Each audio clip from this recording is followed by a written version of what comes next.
Hey, South Hills. Today, I just want to take a moment and celebrate what God has been doing with our church. About a year ago, we launched South Hills Manhattan Beach. And it was the beginning of a journey of what God only knew what was going to come. And so we went from 8 people to the start of this Manhattan Beach campus to 375 on your 1-year anniversary. And I want to give Brian an opportunity to share a little bit of the wins that have been happening in the last year. It's been pretty incredible.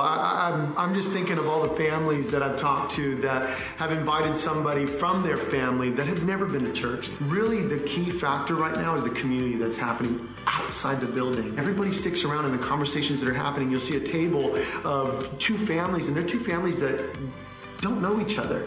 They're not friends. They didn't come together. They just sat down at a table. Another family ended up sitting there, and they have this conversation that turns into a relationship. I'm thinking of the people who've been baptized. And we've had 2 little ones that were both 8 years old. I was baptized when I was 8 years old. And when I saw these little ones that wanted to be baptized, it just reminded me of all the amazing things that God has done in my life, but that He's going to do in their lives. And I mean, I can't tell you how many families have shared that their kids just never want to leave. We're finding so many that were not raised in church, and their kids are just so bought in. They're like, this is just amazing. Like, my family has a church that every one of us, from the littlest one, to me and my wife or whatever it might be, that they're all experiencing church together.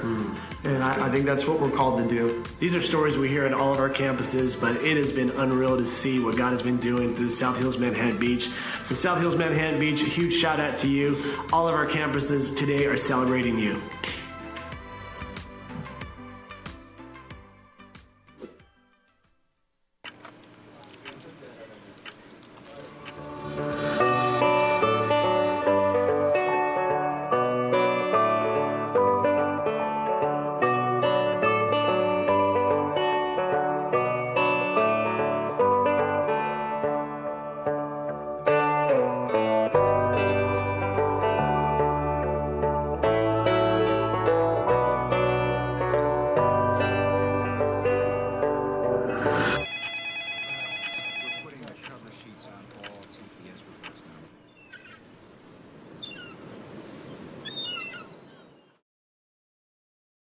Thank you guys for being here. This is we're at summer. Can you believe, it's finally summertime, which is super exciting. And this is the first weekend of our new summer schedule, 9 and 11 a.m. And so glad that you're here with us, and everybody who's joining us online in this time slot for the very first time. So glad that you're here. And this is what we're going to be talking about moving throughout this month is this. We're going to start this series today called I Need a Vocation. And maybe this scene sort of feels a little bit like your life, where how many of you found yourself at some point just daydreaming at work about not being at work? Anybody else? And a few of you and some liars, and that's fine. We've all been there, right? And especially this time of year, we start thinking about, man, I want to go on a vacation. I need a vacation. I need to get out of here and take a break and be in a different environment and do something adventurous. And it's natural. How many of you already have a vacation planned for this summer? You're very excited about it. How many of you don't, so you hate these people? Anybody? Okay, yeah, there we go. I like to divide the room right off the top. And what I want to talk about during this series is this idea of work and where does work come from, and what is God's view of work, and why is it that so many people hate their jobs and don't like what they do? Why is it that so many people are just sort of hanging on day to day until they can get to retirement? And can life be different? Is this the way we're meant to live and to function? And so we're going to talk about and wrestle through a lot of these questions during the next several weeks during the month of June. And I hope you're here for as many as you possibly can be, and join us online if you can't be here live, because I think the information that you're going to gather during this series really does have the potential to change how you live and feel about your everyday life.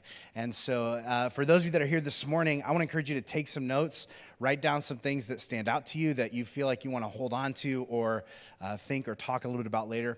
And the title of my message is, I don't want to do this. I don't want to do this.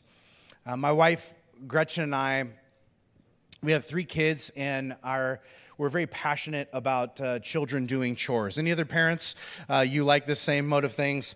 My dad used to say this to me when I was a kid, which I didn't understand until I became a parent. We're always like, why do we have to do so many chores? And he's like, if I wanted to do chores, I wouldn't have had children. And so that's why you're here. And I was like, what a weird thing to say. And now I'm like, he had something. There was something to that. And so we're big believers in like training our kids to do chores. And so my wife is super organized, and she's got like this laminated, color-coded chore chart, and it rotates who does what chores. And there's like this whole system to it, and everybody knows where it's located in the house. And our kids are pretty locked down into like knowing and taking care of their chores. And part of it is because they know if I get home in the afternoon and they're like, can we do this? Can we whatever? I'm like, did you do your chores? And I can just walk over to the cupboard and look at the chart and see if they did it and who's responsible for what. And most of the time they're great at it, but every once in a while I will go up to one of them, and because I'll notice that something's not done, I'll look at the chart, which is conveniently color-coded for moments like this, and I'll see who it is, and I'll go to that kid, and I'll tap them on the shoulder in the midst of doing something, usually with the screen. This is probably exclusive to our home.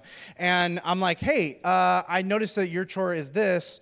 You forgot to do that. Would you go ahead and do that real quick right now? And it's usually something simple, right? Something that takes 3 to 5 minutes to accomplish. And usually my sweet little innocent children's reaction is something like, right?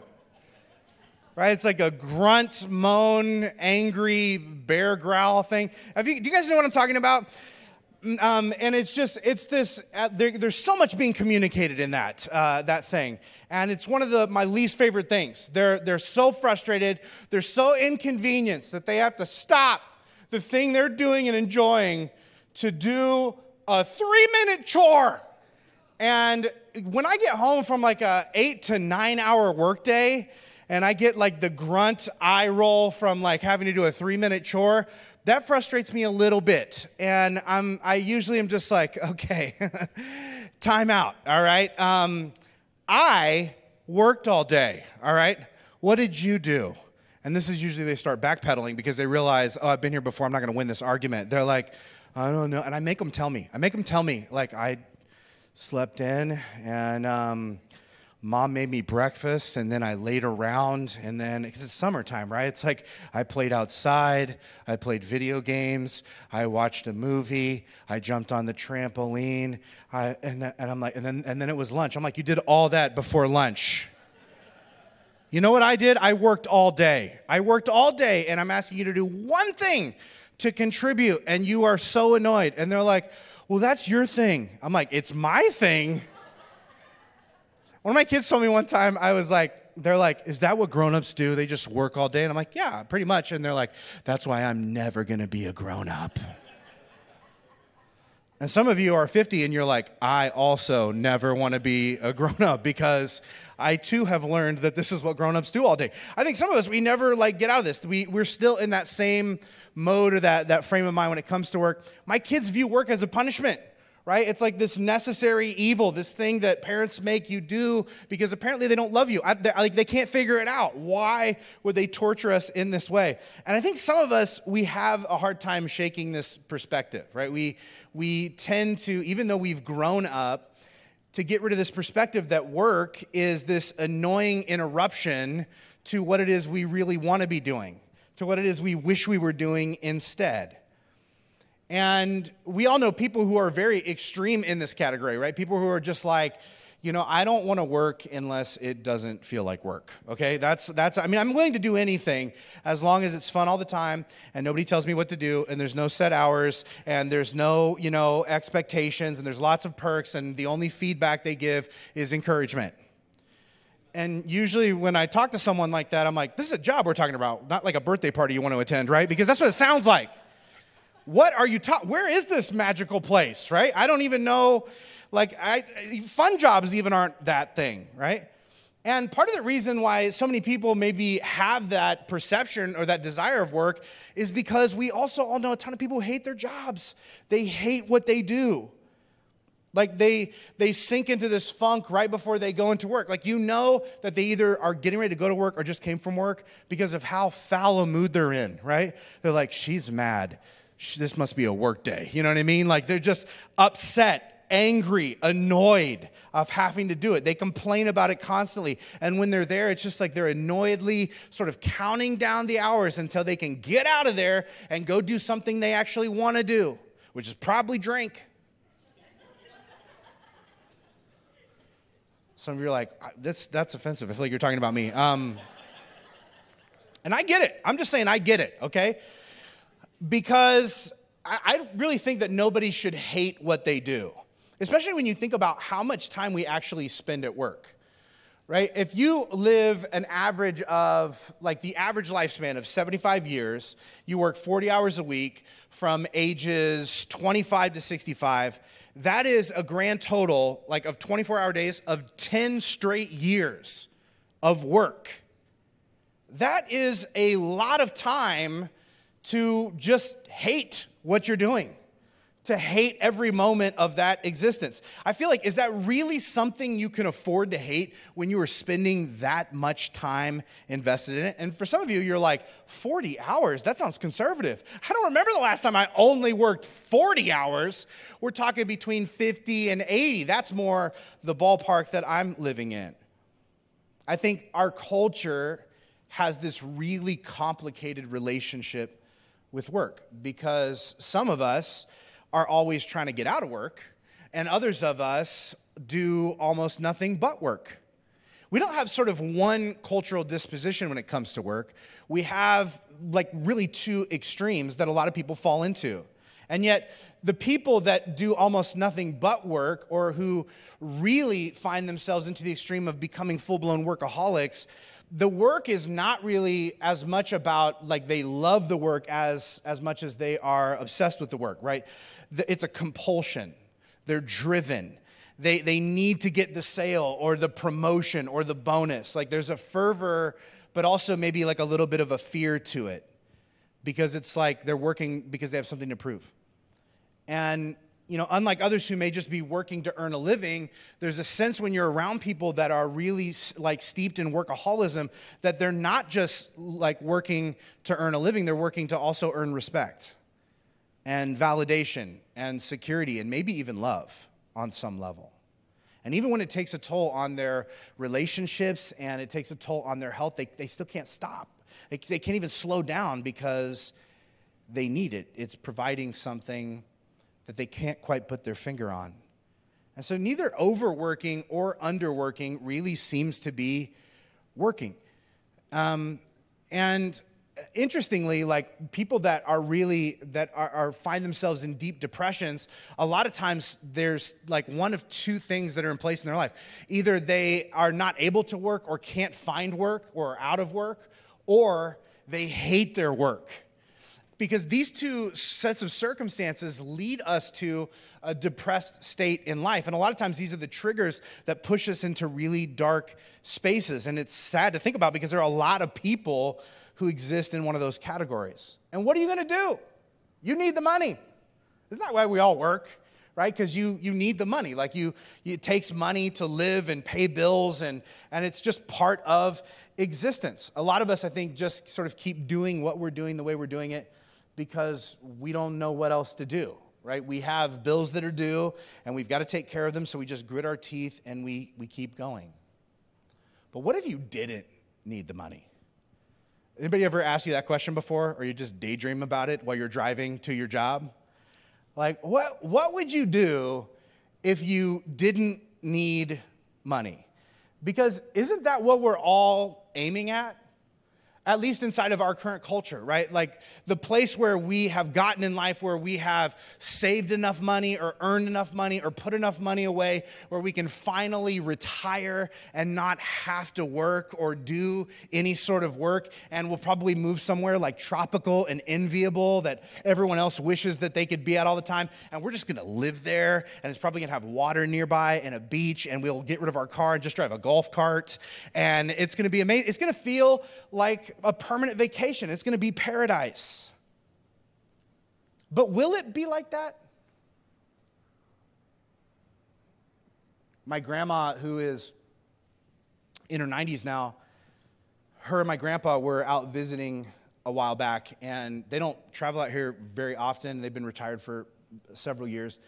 And I went out to eat with them, and we were talking, and they were being great grandparents and asked me about my life and all this stuff. And it was just the three of us, which was really fun. And I turned it on my grandma, and I was just like, Grandma, what do you do all day? And she was like, whatever I want to. And I was like, wow. And I was thinking, really cool. And then she said something that surprised me. She said, it's hell. Which shocked me. And she was very serious. She's like, the thing that you probably aren't thinking about because of how old you are and how fast your life is now, that you can only sleep in so many days and watch so much TV and rearrange the plants in your front yard so many times before you get sick of it.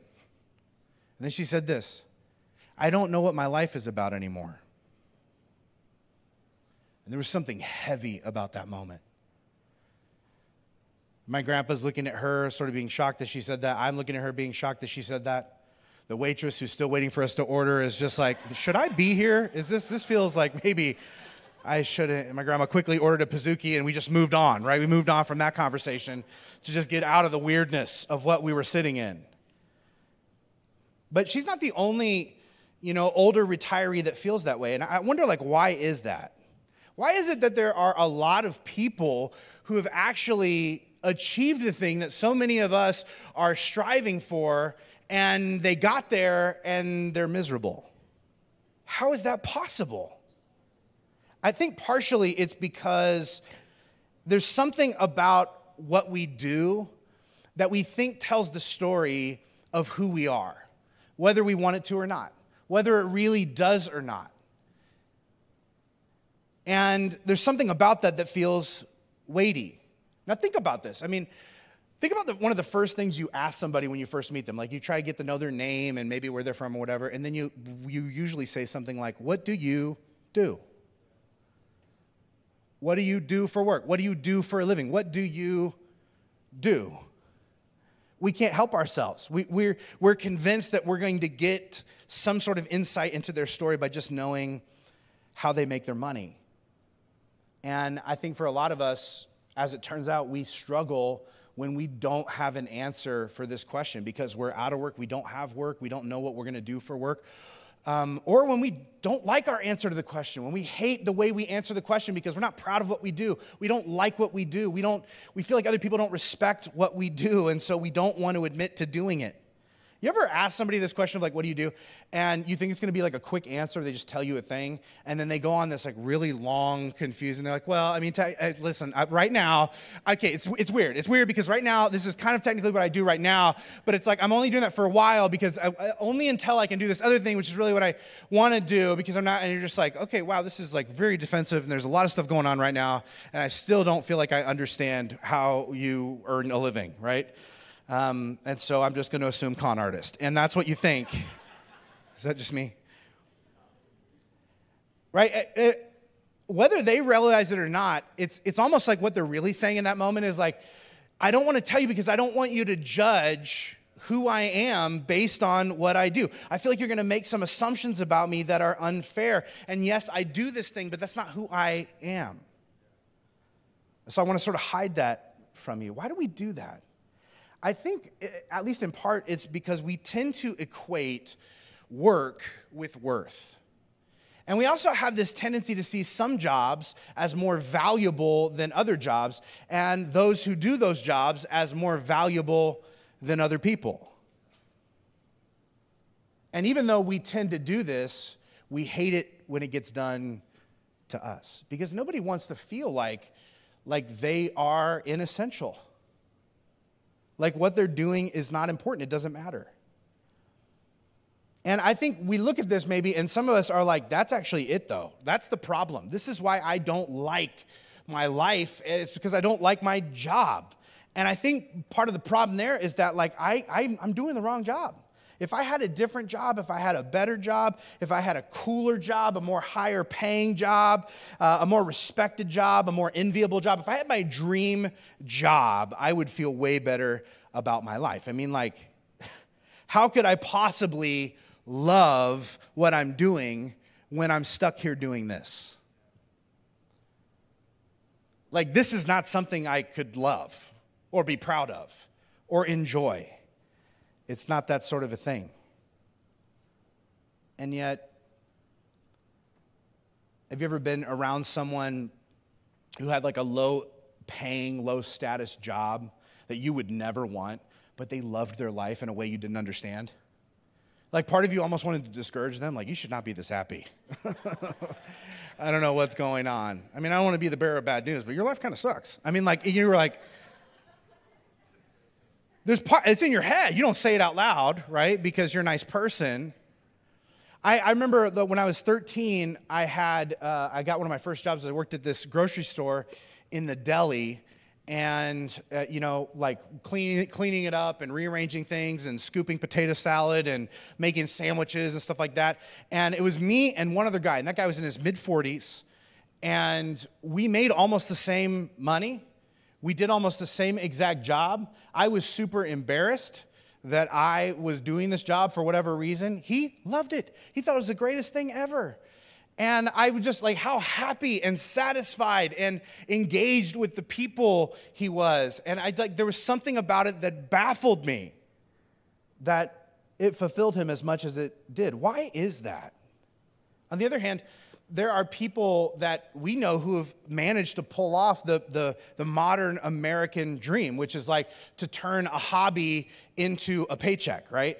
And they're respected in their field, and they make tons of money, and there's no one to report to, and they run their own schedule, and they often work from tropical locations, and they are miserable.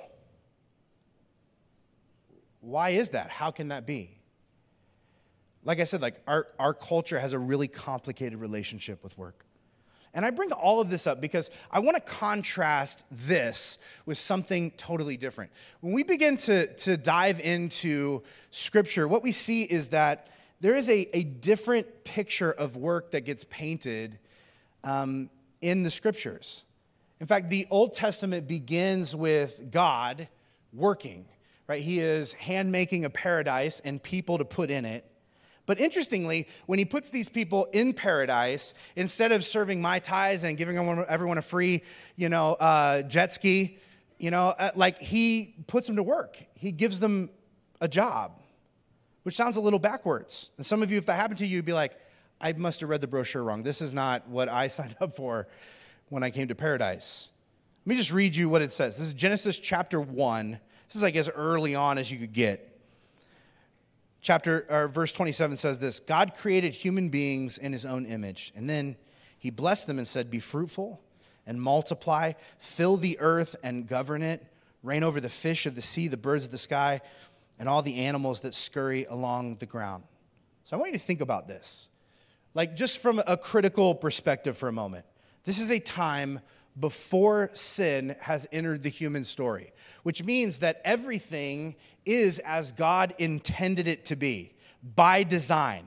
Nothing by accident or mistake. Nothing has slipped by him. And what we see in this story being framed this way is that God's idea of paradise isn't an infinite vacation, but a meaningful vocation.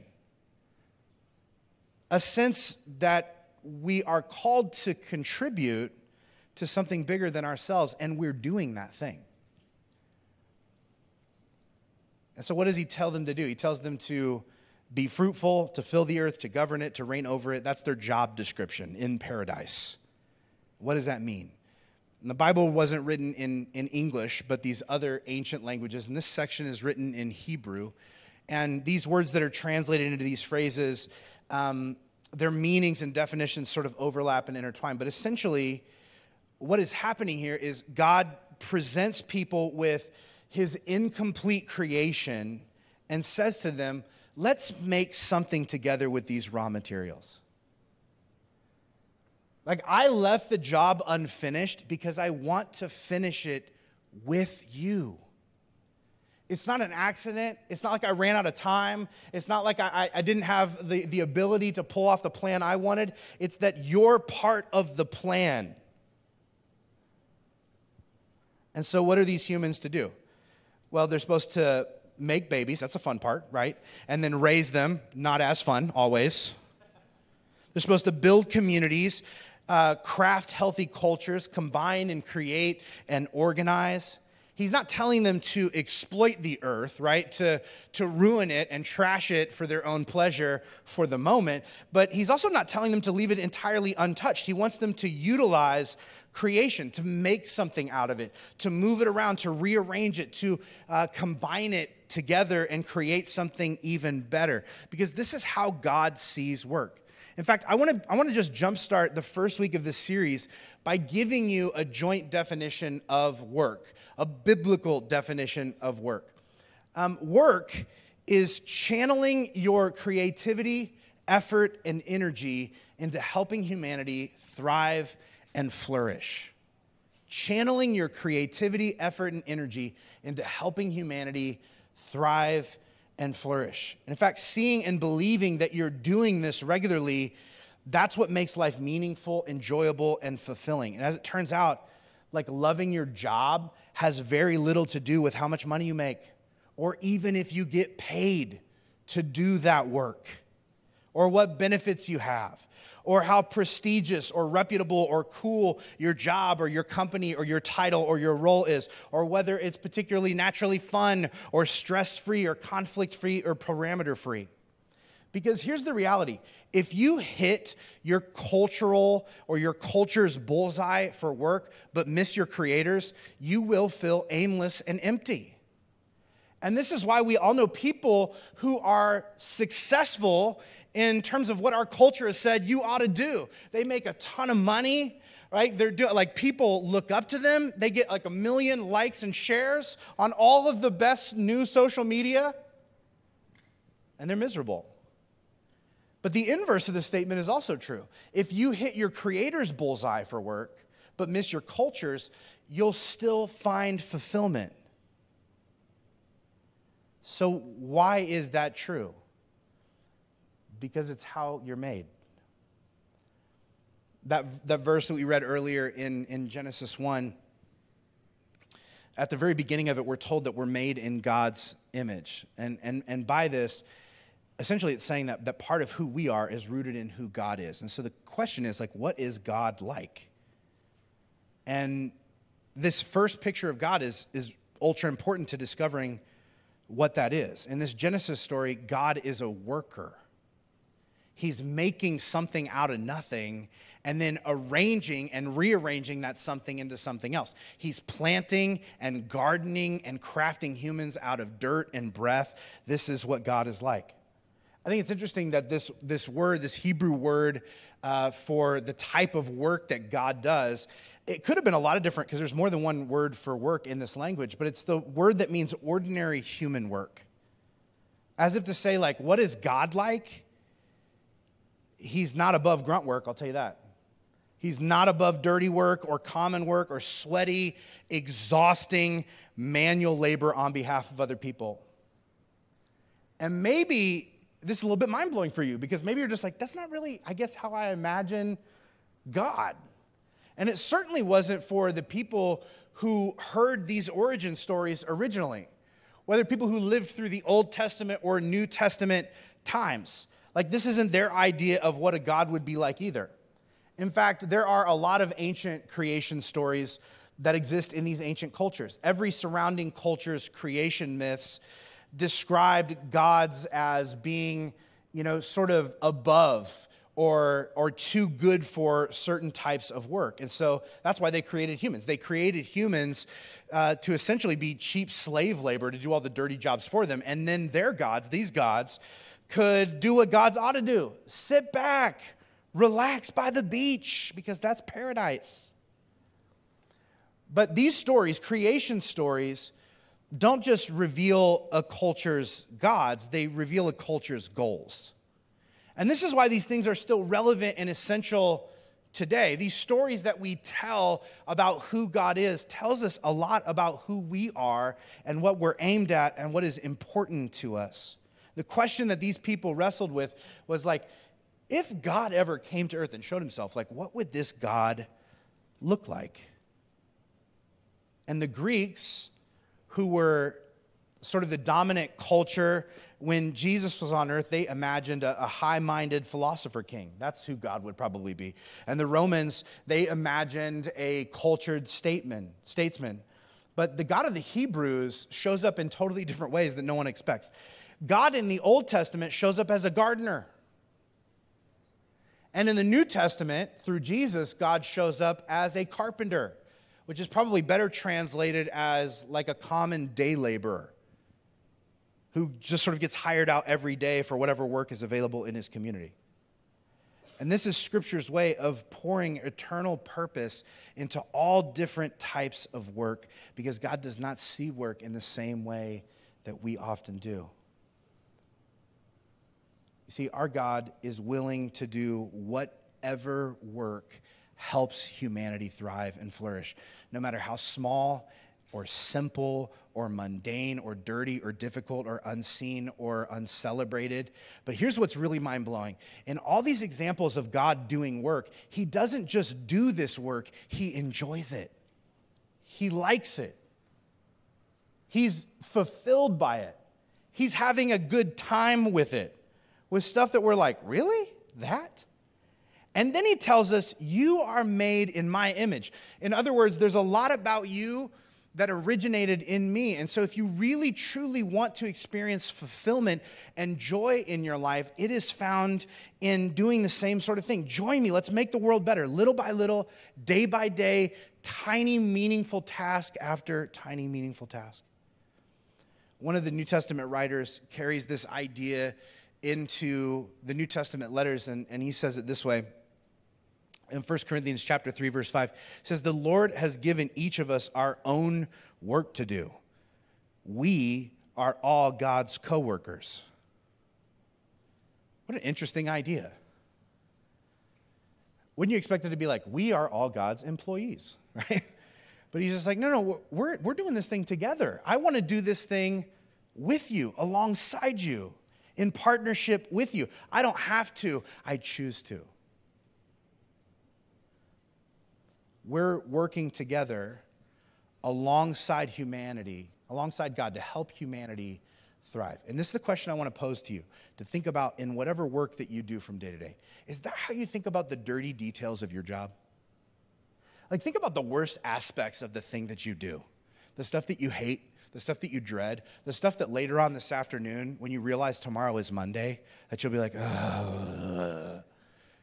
You think about the difficult people you got to deal with, or the frustrating students, or the even more frustrating parents that you have to deal with, or the annoying customers, or all the bureaucratic sort of hoops that you have to jump through to get this thing done. You got to file that form and do this thing and fill out that, and all the people who say they're going to do this and they drop the ball and they don't do that, and you got to do this and you got to go there. All the things that really frustrate you. Do you look at all the dirty details of that job and think, that is frustrating, but ultimately, I am working together with God to help humanity thrive. And so even in the frustration, there's something fulfilling about it. I don't think a lot of us do this.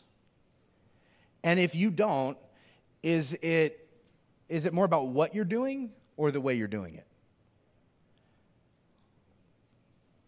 I wonder if you've ever asked yourself these two questions, which I think are essential when we're approaching work to help us understand why our work may or may not be meaningful. And the first question is this. When you look at the work that you've been given to do, ask yourself this: would God do this job? Would God do this job? Because I think there are a lot of jobs that God would do that maybe we assumed he wouldn't because it sounds like too lowly and too cheap, and like not enough people respect it and like it. But again, God is willing to do a lot of lowly work in order to help humans thrive and flourish.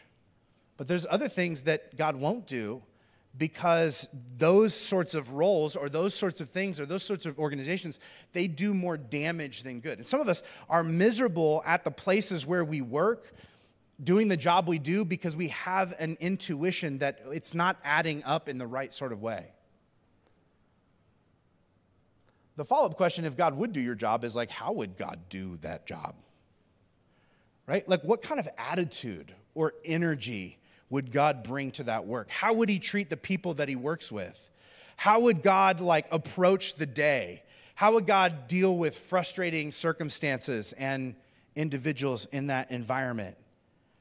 I mean, could it be that the frustration is maybe that you're doing something that God wouldn't do, or maybe that you're doing something in a way God wouldn't do it? But even if, like, your job passes this test and you're like, yeah, I feel like I'm doing something that God would do, and I feel like I'm trying. I don't succeed all the time, but I'm trying to do it in the way that God would do it. But even if that is true for you, and your job is making the world better, you're still not going to love every minute of it. You're still going to have moments that are stressful and exhausting and annoying. And maybe you're thinking this very logical, reasonable question of like, if work is a gift from God, then why is it like that? Because that's not the full story, what we've looked at so far. There's more to it than that. God gives work to humans as a gift, but then, like, when sin enters into the world, there's this accompanying set of curses that sort of infect work.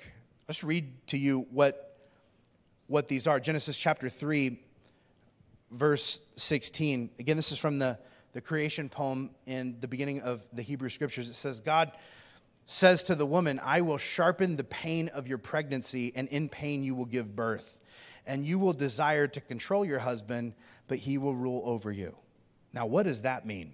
Because I'm sure we've all spent time hearing it misinterpreted in ways that make us angry. So what is actually happening here? And here's what I actually want to do. I think it's really helpful in this particular passage, especially since we're talking to a bunch of people about work, to zoom out from the particulars and look at the principles that God is trying to communicate here. Essentially, making people is a creative endeavor. You're taking this and putting them together and making something new. And if you're not sure how that happens, ask your mom later. This is not my day to do that. But it is a creative endeavor of taking raw materials and making something new with a collaborator. That's essentially what it is when you boil it down to it. And what God is saying here is any creative endeavor is going to be painful. And even beyond that, you are going to want to control the people that you're creating with, and you're going to want to control your creation. Whether we're talking about a person, or whether we're talking about a strategy or an app or something that you've organized, or something that you, like your brainchild, your new initiative that you've designed. Like when we get into something, we're like, yeah, let's work on this together. And then after a while, aren't those people so annoying because they don't get it? And they don't think like you, and they don't act like you, and they don't contribute like you, and that's frustrating. And don't you think like, man, this would be so much better if I could just control all you people, and you would do it the way I want it done. We want to control the people that are contributing alongside of us. We want to control the thing that we are doing in and of ourselves, but it is not possible. He's telling these people they're not going to be able to. And the level of trust that comes with collaboration that brings about the kind of creation in our world that brings us fulfillment is going to constantly be a struggle. But even though that's true, don't stop creating, because it's what you're made for. Then he goes on to extend this by saying this in Genesis chapter 3, verse 17. He says, to the man, God says, the ground is cursed because of you. All your life you'll struggle to scratch a living from it. It'll grow thorns and thistles, though you'll eat of its grains by the sweat of your brow. What does that mean? Again, the broad principles here that God is saying, like, meaningful work is not going to be easy, and the results are not going to come quickly. And that is annoying. You're going to have to fight through obstacles, and you're going to not be able to control the results. Like, even if you do everything right and perfect, you're still not going to get all of the exact results you want. And you're going to find that frustrating. Some of you are like, yeah, I do. I currently do. Even the things that you do that are good are going to have unintended consequences, right? You're going to be like, I'm trying to grow this fruit, and thorns and thistles are coming up. And you're like, that's not what I was trying to cultivate. But it's all there mixed in together. There's going to be frustration in the midst of your fruitfulness. And doing good is going to be hard, and it's going to hurt at times. But even still, don't stop doing good. Don't stop working for the good of humanity, because it's what you're here for. So I guess essentially what God is saying here is the same thing I've been saying, like, you're going to have a complicated relationship with work. It's just going to let you know right now. But I think the big question that I wrestle with is, if work has this sort of two-sided nature, how do we experience more of the blessings of work than the curses of work on a day-to-day basis? When you look around at the people who like you share a life with, or just the people in your orbit, doesn't it feel like a lot more people are experiencing work as a curse and not a blessing? Or like 80% of it is a curse and 20% is a blessing. I don't think this is God's intention with the way that we navigate life, that at its root, it is a blessing to be enjoyed and to experience fulfillment through. And yet there's stuff that we have to weed through to get there. And so how do you do that? As it turns out, like the rare unicorns who actually enjoy their jobs, their work tends to have a few things in common. And I want to just give you a list of these things because I think it's a helpful filter. And we're going to dive deeper into these things in the weeks to come as we move through this series. But the work that people do that they tend to really love and be fulfilled by, it's usually something that they're capable of, yet challenged by. Right? So they have an ability to do it, but also they have to try, they have to work at it, they have to apply themselves to actually make it into something and grow and get better at it. And it's that little bit of struggle that makes it magic. The second thing is that it's something that they believe is benefiting other people. Like they can see the clearly connected dots between like what I'm doing and how humans are growing and thriving and flourishing as a result. Now, this is really carefully worded, right? They believe that what they're doing is benefiting others. You can do something that benefits others, but if you don't see how that's true, it won't be a benefit to you. We have to actually understand how what we're doing is making a difference. And some of us can't see how it is, and some of us are doing things that really aren't making a difference. We may want to get out. The third thing that they have in common is that it's something that fits their strengths and season of life. Sometimes there are things where it's just like, man, that's just not a thing that you're great at, right? I mean, you've seen American Idol. Like there's all kinds of people where you're just like, I love that that's your dream. Like we're not going to go all in on that, okay? I'm sorry, sweetie. It also has to fit your season of life. Because especially as our lives change and dynamic changes and families change, right? We have time, ability, capacity to do some things in certain seasons and not in others. It tends to be something that they care enough about to give their best to. It doesn't have to be their favorite thing ever, but they have to care enough about it to say, this deserves my best. Today, I'm going to show up and give my best work, my best attitude, my best effort to this endeavor, or at least my piece of it. And it tends to be something that they're doing alongside others that they value. And sometimes we are drawn to things because there are people that we respect and admire that work there or that we get to work around. And sometimes we show up and initially we're just like, I don't know about these people. But as we begin to work alongside them and we start to see them in a different light, we begin to unfold their particular personal version of genius. We begin to value who they are and what they bring to the table, even though they are different from us. We begin to see why they're collaborating in this environment with us at this moment. And when we value other people, they tend to value us in return. And that's it. And what's interesting about all this stuff is that if you run almost any job through this filter, there's a lot of stuff that will pass for you. And there's some things that won't. I mean, maybe your dream is to do one specific thing, and you're like, I'll never be happy until I can do that thing at this level in this way for this amount of money. But in reality, if you look at this accurate biblical scriptural filter, there's a lot of things that you could put through there that you could actually enjoy and be fulfilled in. You're like, man, I don't know that I want to be a checker at a grocery store, but if I put it through this filter, that I actually could get a lot of meaning and depth and fulfillment out of that. Not everything is going to pass, though. Pimp, you put that through, it's not going to work. I don't mean to offend any pimps here. Maybe I do. Maybe I do, in fact. You shouldn't be doing that. There's a few reasons why you're not fulfilled. I think a lot of people are miserable in their work because they are using the wrong filter to determine what's meaningful. Because again, if you pursue and actually succeed in achieving everything that your culture tells you your work needs to, but nothing that the Creator tells you is actually important, it's going to feel hollow. And the inverse is also true. And I wonder if some of us are miserable because we have determined that unless we can meet all of these cultural criteria, which are probably impossible, improbable, and unnecessary, that we can't be happy. And it's a lie we're telling ourselves that are keeping us miserable. There's this scene that gets echoed over and over again in the Old Testament in this creation story where God will create something, he'll do work, and he'll create something, and then he'll step back from that thing and he'll look at it and he'll say to himself, and that's good. He keeps doing it over and over and over again. God will push back and look at the work that he's just done for that day and say, man, that's good. He's expressing this deep sense of satisfaction that he did a good job, that his investment was worthwhile, that he's proud of his contribution. And here's why I bring this up. Isn't that the goal?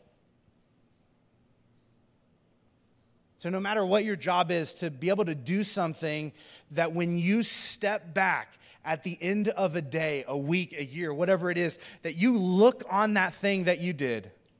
And maybe it's a thing that's not really respected much by your peers or by society. Maybe it's a thing where you don't really make that much money. Maybe it's not the thing that your parents wanted you to do originally, right? Maybe it is the sort of thing where you're like, there are things I don't like about this company or this organization or the way that things work around here. But at the end of the day, when you step back and you look at it, there is this deep sense inside yourself that what you did and how you did it, that you can honestly say, this is good, because I'm partnering with God. I'm partnering with God to help humanity thrive and flourish. And although I can't accomplish that by myself, my part is important, and I did it to the best of my ability today. And I'll tell you, when you start looking at the world this way, a lot of things begin to look different. Not just your work, but a lot of people's work that maybe you never noticed before and definitely didn't admire before. When you begin with just thinking about life in this way, it transforms work for you. And so this is my homework for you, because you can't do a series on work and not give homework. It just feels wrong, right? So here's the question. What are 3 ways you're partnering with God through your work to help humanity thrive and flourish? Maybe you've not sat down and thought of this before. I'm not going to cap you at 3, but come up with at least 3. Some of us are miserable in our work because we can't identify why it is actually helping to make the world better, why our part is significant. And so we're like, I don't know what my life is about anymore. Some of us are in the wrong place, doing the wrong thing. And that's why it's not great, because we understand that like what we are a part of is not great for people in the world. And others of us are in a situation where we don't need a new job. We need a new perspective on the one we already have. We need to begin to see it in a different light. We need to begin to see it through God's eyes, because when you begin to see your work differently, you work differently. You invest yourself differently. Your attitude is different. The way that you approach the situation is different. The way you treat the people around you is different. The way you go to and come home from work is different. And even the way you treat other people who are doing jobs that you never noticed before, that shifts and changes and is different. Stuff you never noticed before. You're like, wow, you know what? I thought they were just filling potholes, but that person got up early and is giving of themselves to help humanity thrive and flourish. And I'm grateful. That teacher who sometimes I argue with about stuff about my kid, in reality, they are a gift to me. They're doing something that I can't do and I'm not called or empowered to do. They're helping humanity to thrive and flourish, and they're starting with my family, and that's a gift. This guy at Chipotle who understands what extra chicken means. I mean, he is doing the Lord's work okay? Some of these aren't as far-fetched because you're like, obviously, right? And just like the energy and the excitement and the happiness that they bring, like they're helping humanity to thrive and flourish, which is why I'm convinced in this moment that cheese dip on a salad is still healthy. I just wonder if we allowed God to change our framework, if we might begin to experience what we do and the way we do it in a totally different way. And if that might change our lives completely. That's my hope and my heart for you during this series. And I want to pray that into your life today. Would you just bow your head around this room, wherever you find yourself, at home, unless you're driving, listening to this.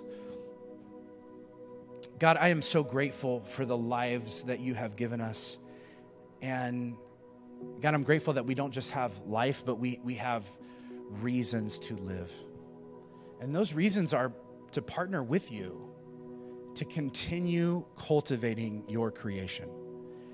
God, it is humbling to think about ourselves as your co-workers, as people who come alongside you and play a very intentional role in the universe to push the human story forward. And yet it is not a given. We can choose to be a part of it in a positive way or not. We can choose to partner with you or work against you. And God, a lot of times that is the line between fulfillment and misery.